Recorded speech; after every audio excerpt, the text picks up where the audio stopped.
Déployés sur tout le territoire italien, les carabiniers contrôlent les allées et venues des habitants, soumis à de sévères restrictions.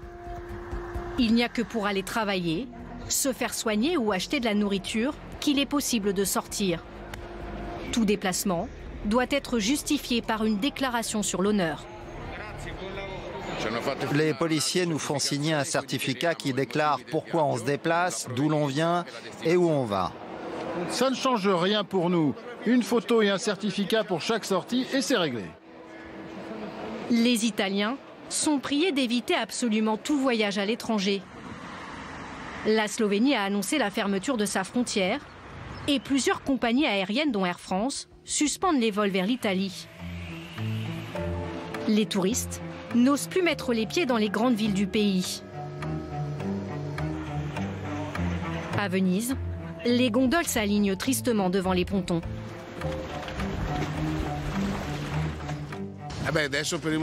La situation actuelle des gondoliers ici est assez désastreuse car il n'y a plus de travail.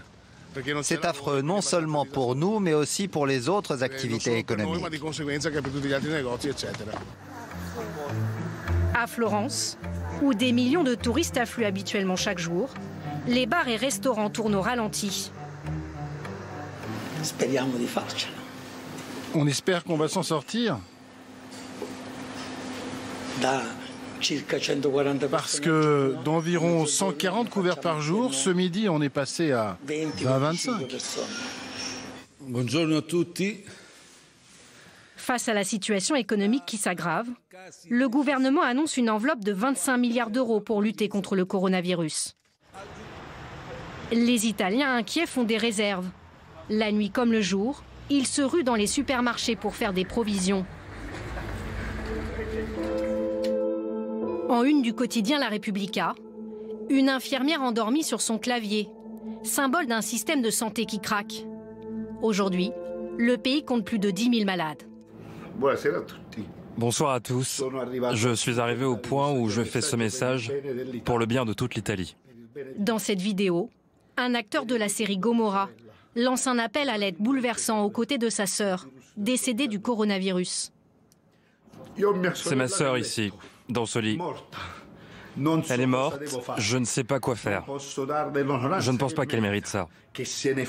Aucun médecin n'a voulu la contrôler, alors que ma sœur avait une forme d'épilepsie. C'était une personne à risque et personne ne nous a aidés.